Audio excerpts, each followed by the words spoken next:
బాబు గెలుపు కోసం మోదీతోని కాంగ్రెస్ బడా నేత చేతులు కలుపుతున్నారా అంటే అవునన్నట్టే అనిపిస్తుంది. అయితే ఈ అంశాన్ని చర్చించడానికి మనతో పాటు ఉన్నారు ప్రముఖ సీనియర్ జర్నలిస్ట్ దుర్గా కుమార్ గారు. నమస్కారం సార్.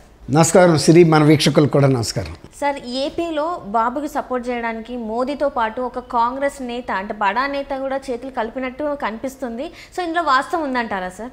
అంటే రాజకీయాల్లో ఎప్పుడు ఎలాంటి మార్పులు జరుగుతాయో ఎవరు ఊహించలేరమ్మా. దానికి ఉదాహరణ మొన్న మనం తెలంగాణలో చూసిన ఎన్నికల్లో సడన్గా మార్పు. అంటే అప్పుడు రాక తీవ్రమైన ఎండలేసి ఒక్కసారి తుఫాన్ వస్తే ఎట్లా ఉంటుందో అట్లా వచ్చింది. ఇప్పుడు ఆంధ్రప్రదేశ్లో కూడా జరగబోతుంది అదే. ఇవాళ వరకు జగన్మోహన్ రెడ్డి గారు మోడీ గారికి దత్తపుత్రుడు అని ఒక పేరుంది. జగన్మోహన్ రెడ్డి గారు ఏది అడిగితే మోడీ గారు అది చేశాడు అనే అపప్రద కూడా ఉంది, ప్రజల్లో వ్యతిరేకత కూడా ఉంది. అందువల్ల బీజేపీ ఆంధ్రప్రదేశ్లో బలపడలేకపోయింది.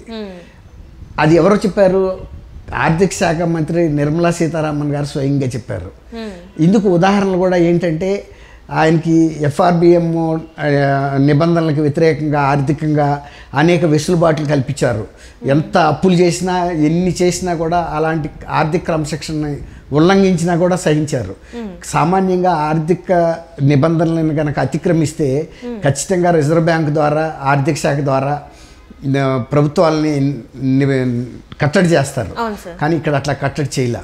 తర్వాత ఆయన ఈ అమరావతి రాజధాని మార్పుల గురించి అదొక తొగలక నిర్ణయం అని తెలిసి కూడా ఇది జరిగే మాట కాదు, వీళ్ళు అమలు చేయలేరు, చేసినా ప్రజలకు ఇబ్బంది అవుతుంది. అట్లాంటప్పుడు పెద్దన్నగా కేంద్రం, అందులోనూ ఆయన స్వయంగా శంకుస్థాపన చేసిన రాజధాని అది, అప్పటికే చాలా ఖర్చు పెట్టినప్పుడు వాళ్ళు చెప్పొచ్చు కేంద్రం, మీరు తర్వాత ఏదైనా మీరు రాజధానులు మార్చుకోండి, లేకపోతే క్యాంప్ ఆఫీసులు, సీఎం క్యాంప్ ఆఫీసులు స్టేట్ అంతా పెట్టుకోవచ్చు. ఎక్కడ సీఎం ఉంటే అది ఆ క్యాంప్ ఆఫీస్గా పెట్టుకుని కూడా చేయొచ్చు. మన ఈ మధ్య అట్లా క్యాంప్ ఆఫీస్ వైజాగ్ తరలిస్తామని కూడా ప్రయత్నించి కానీ చేయలే కొన్ని కోర్టు నిబంధనలు. రిషికొండ అక్కడ కొండపైన క్యాంప్ ఆఫీస్ చేస్తామని చెప్పేసి జగన్మోహన్ రెడ్డి గారు అక్కడ 500 కోట్లు పెట్టి ఏదో బిల్డింగ్ కూడా కట్టారు, కానీ మారలేదమ్మా. కొన్ని కోర్టు ఆదేశాల మేరకి జరగల. అట్లా ఇన్ని రకాలుగా కేంద్రం బీజేపీ వైఎస్ఆర్సీపీకి మద్దతు ఇచ్చినట్టు కనపడింది కదా. ఇప్పుడు ఏమనుకున్నారంటే ఈ ఎలక్షన్లో కూడా జగన్మోహన్ రెడ్డి గారిని మళ్ళీ బీజేపీ గట్టెక్కిస్తుంది, తన కేంద్రంలో అధికారంలో ఉంది కాబట్టి ఎన్నికల నిర్వహణ విషయంలో కొంచెం చూసి చూడనట్టుగా వ్యవహరిస్తే, వెసులుబాటు ఇస్తే దాన్ని ఎలా ఉపయోగించుకోవాలో జగన్మోహన్ రెడ్డి గారికి తెలుసు, దాన్ని తన విజయానికి. కానీ ఇప్పుడు ఉన్న లేటెస్ట్ పరిస్థితి ప్రకారం ఆయన పార్టీలోనే అంతర్గత తిరుగుబాటు వచ్చింది. అసలు శాసనసభ్యుల్లో చాలామంది వాళ్ళు పోటీ చేయడానికి కూడా విముఖత చూపిస్తున్నారు, ఎందుకంటే ప్రజల్లో ఉన్న వ్యతిరేకత. కేంద్ర నిఘా విభాగాలు కూడా కేంద్రానికి ఇచ్చిన రిపోర్టులో, నివేదికలో వైఎస్ఆర్సీపీ వైఎస్ఆర్ గెలవదో, ఆంధ్రప్రదేశ్లో టీడీపీ గెలిచే అవకాశం ఉంది జనసేనతో పొత్తులో అని. ఇది ఎప్పుడైతే వాళ్ళకి వచ్చిందో, ఇవాళ ముద్దు చేసినంతగా జగన్మోహన్ రెడ్డిని కాళ్ళు ముద్దు చేయట్లా.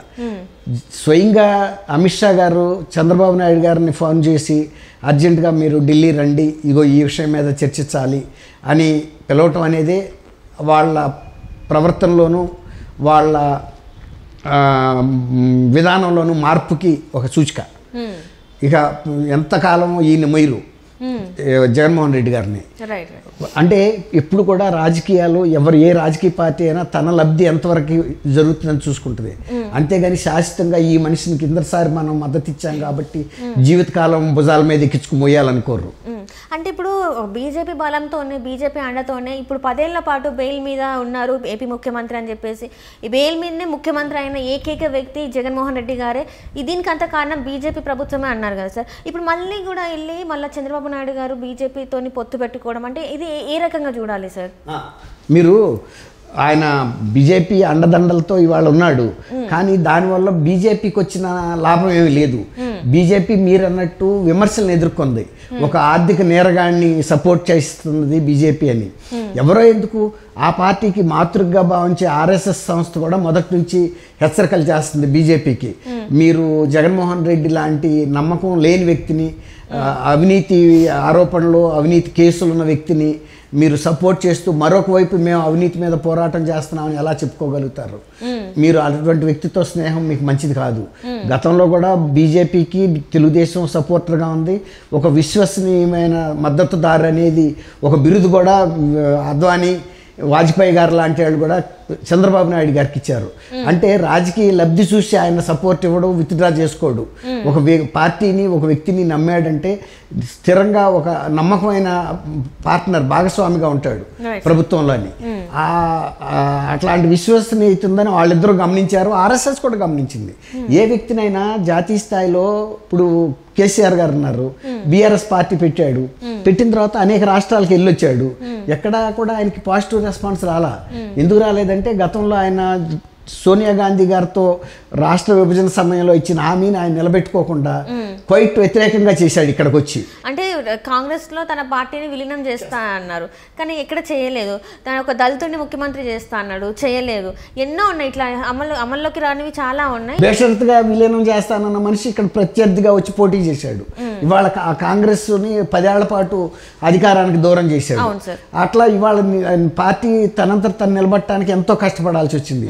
అందువల్ల ఇప్పుడు ఇందాక మీరు అడిగారు చూసారా, మోడీ గారికి ఏంటంటే ఇతను గెలవడం, ఇతన్ని మనం ఎన్నాళ్ళు ఇట్లాంటి. తర్వాత వివేకానంద రెడ్డి కేసు ఒక న్యూసెన్స్ కేసు, అంటే బీజేపీకి సంబంధించినంతవరకు బీజేపీకి అందులో వచ్చే ప్రయోజనం లేదు, కానీ ఈయన్ని మద్దతు ఇవ్వక తప్పలా.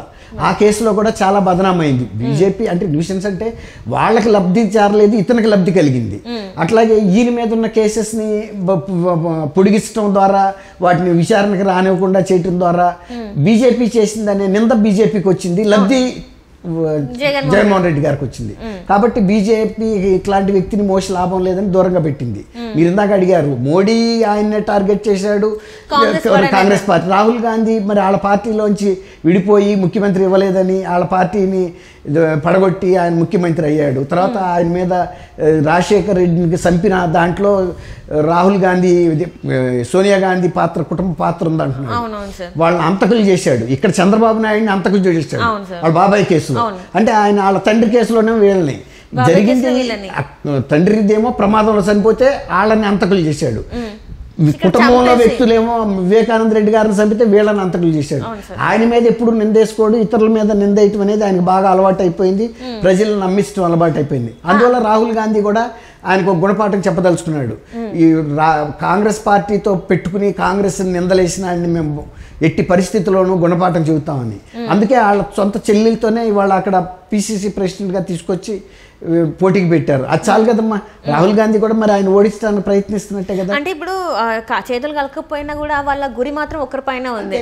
ఇప్పుడు 2 సైడ్ల నుంచి గురి ఎటు సైడ్ ఎవరికి ఉంది అంటే జగన్మోహన్ రెడ్డి గారికే ఉంది అని చెప్పేసి మనం రాజకీయ పరిస్థితులు ఎంత త్వరగా మారినాయో. ఒకప్పుడు భుజాల మీద ఎక్కించుకుని మోసిన మోడీ ఇవాళ ఆయన్ని రాజకీయంగా టార్గెట్ చేస్తున్నాడు. ఎందుకంటే ఆయనతో షెయిల్ చేస్తే ఉండ పరపతి కూడా పోద్దని. ఇక ఇప్పటికీ కూడా బీజేపీ ఆంధ్రప్రదేశ్లో తలెత్తుకోలేదు, అంటే బలపడలేదు. కాబట్టి అట్లీస్ట్ తెలుగుదేశంకి ఇప్పుడు ఫేవరబుల్గా ఉంది కాబట్టి ఒక 5-6 సీట్లలో పోటీ చేస్తే ఒక చర్చ అయినా జరుగుతుంది, బీజేపీ ఉనికి ఇక్కడ ఉంది అని. అందువల్ల ఒక మంచి వ్యక్తితో పోటీ చేస్తే 4-5 సీట్లు వస్తాయి. తర్వాత ప్రజల్లో కూడా మనకి ఒక స్థానం దొరుకుతుంది, కొంచెమైనా గుర్తింపు వస్తుంది మీరు అన్నట్టు అది. కాబట్టి ఈ విధంగా ఇద్దరు కూడా రాజకీయంగా వాళ్ళు వ్యతిరేకులైనా ఇక్కడ కామన్గా జగన్ మీదే దృష్టి పెట్టి. Right sir, right. Thank you so much sir.